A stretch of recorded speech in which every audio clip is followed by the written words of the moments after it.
बिस्मिल्लाहिर्रहमानिर्रहीम, अस्सलाम वालेकुम। मैं हूं Khalid Hamid. Welcome back to my channel. Friends, आज आपके लिए एक वीडियो लेके आया हूं इंतहाई इम्पोर्टेंट टॉपिक पे, जो कि आज कल गर्दिश में है, जिसने एक ज़िंदगी भी ले ली है। वो है कि एक लोन एप्लीकेशन के थ्रू एक बंदे ने लोन लिया, फिर उसको अपनी ज़िंदगी लेना पड़ी, ज़िंदगी से जाना पड़ा, मौत को गले लगाना पड़ा। तो सबसे इम्पोर्टेंट चीज़ ये है कि हमारे मुल्क में एक तो बात ये है कि जब तक लालची जिंदा हैं तो फ्रॉडियों का कारोबार चलता रहेगा।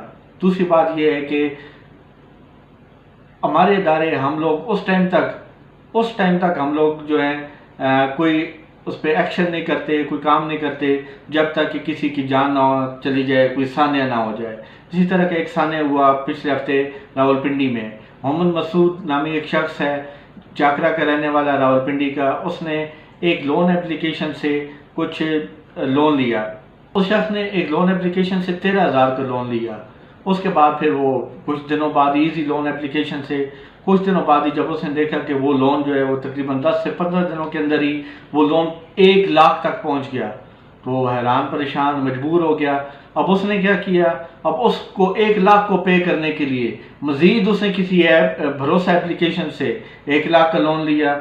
अब ये क्या चल रहा है, ये सब कुछ ये चल रहा है कि वही एप्लीकेशंस हैं, वही लोग हैं उसके पीछे, डिफरेंट नाम के साथ। वो क्या करते हैं, पहले एप्लीकेशन लॉन्च करते हैं, फिर उसके बाद उसको SCCP से पहले रजिस्टर करवाते हैं। ये स्टेट बैंक से रजिस्टर्ड नहीं होती। उसकी रीज़न ये है कि स्टेट बैंक से अगर रजिस्टर कराते हैं, स्टेट बैंक का बिल्कुल एक फिक्स्ड है कि आप इससे ज़्यादा ऊपर जो इंटरेस्ट नहीं ले सकते। जबकि ये लोग जो है ऐप्स वाले, ये इनको SCCP से रजिस्टर करवा के और कुछ रजिस्टर भी नहीं है और अपना काम शुरू कर देते हैं। तो उसने क्या किया, 13,000 का लोन लिया, कुछ उसको ज़रूरत थी, तो कुछ दिनों बाद, 10 दिनों बाद ही, 15 दिनों बाद ही वो 1 लाख तक पहुंच गया। फिर उसने क्या किया, इसको पे करने के लिए एक और एप्लीकेशन से 1 लाख का लोन लिया।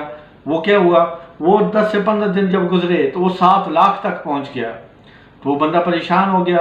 उसको फिर क्या हुआ, ये जब आप देखें, जब आप ये ऐप्स जो हैं इंस्टॉल करते हैं, ये आपको क्या करती हैं, ये आपसे कैमरे की एक्सेस मांगती हैं, ये आपसे गैलरी की एक्सेस मांगती हैं, कैलेंडर की एक्सेस मांगती हैं, लोकेशन की एक्सेस मांगती हैं, आपका ID कार्ड आप अपलोड करते हैं, उसके अलावा आप क्या करते हैं, अपनी सेल्फी अपलोड करते हैं, तो ये सारा डाटा उनके पास चला जाता है। तो अब इन लोगों ने क्या किया, उसको जब देखा कि वो 7 लाख नहीं पे कर रहा या नहीं पे कर पा रहा, तो उसको ब्लैकमेल करना शुरू कर दिया। ब्लैकमेल कैसे करना शुरू कर दिया, उसकी गैलरी से पिक्चर्स उठाई, उसकी फैमिली की, उसकी उनको फोटोशॉप करके, फिर उसके जो कॉन्टैक्ट्स थे, जब ये आपसे ना आप इंस्टॉल करते हैं, आपसे कॉन्टैक्ट्स की एक्सेस भी मांगते हैं। मतलब पूछे ये आप सब क्यों मांग रहे हैं, आप तो लोन एप्लीकेशन है। तो उन्होंने क्या किया, उनके कॉन्टैक्ट्स को, उनके करीबी दोस्तों को, जब वो देखा कि इन लोगों को ये बार बार कॉल कर रहा है, तो ये इसका मतलब ये इसके कोई करीबी हैं, तो उन्होंने क्या किया, फिर उनको कॉल्स करना शुरू कर दी, उनको इनकी पिक्चर्स भेजने शुरू कर दी।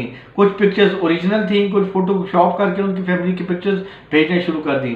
तो बंदा इतना मजबूर हो गया कि उसने खुदकुशी कर ली।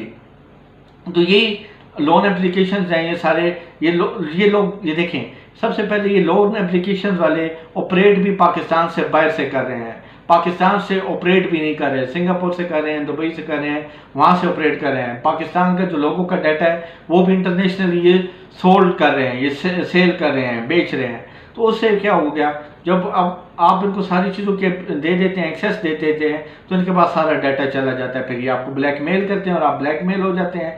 तो यही देखिए, सबसे पहले तो इस मौत से पहले भी, जो कि डॉन न्यूज़ में ये खबर छपी है, इससे पहले भी FIA के पास कंप्लेन जा रही थी कि हमें ये लोग, ये एप्लीकेशंस वाले ब्लैकमेल कर रहे हैं। बट वही बात कि हमारे मुल्क में जब तक कोई सामने हो ना जाए तो कोई उसके ऊपर एक्शन ही नहीं लेता। तो अभी भी कोई ख़ास एक्शन नहीं लिया जा रहा, बल्कि अब कुछ FIA ने ऑफिसर सील किए हैं इनके, रावलपिंडी इस्लामाबाद में ऐप्स के। तो ये इन्होंने किया।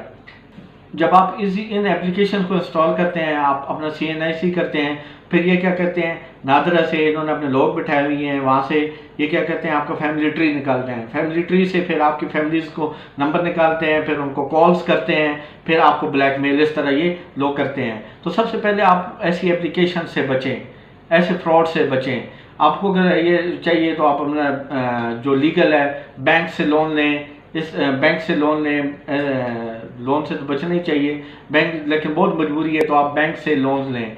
तो ये एंड सेकेंडली आप कोई भी ऐप इंस्टॉल करें तो आप देखें कि वो किस किस चीज़ की एक्सेस मांग रही है, और जो आप ऐप इंस्टॉल कर रहे हैं उसको क्यों एक्सेस मांग रही है, उससे रिलेटेड ये चीज़ है भी कि नहीं।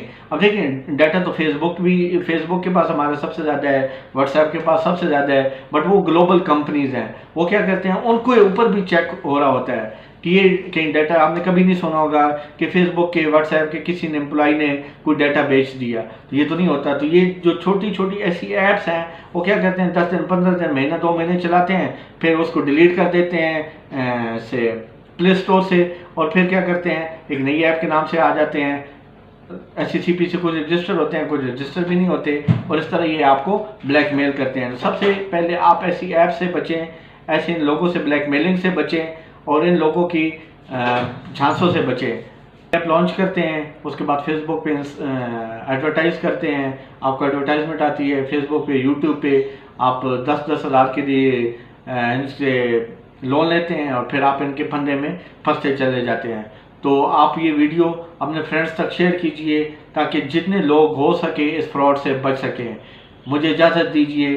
अल्लाह हाफिज़, बहुत शुक्रिया।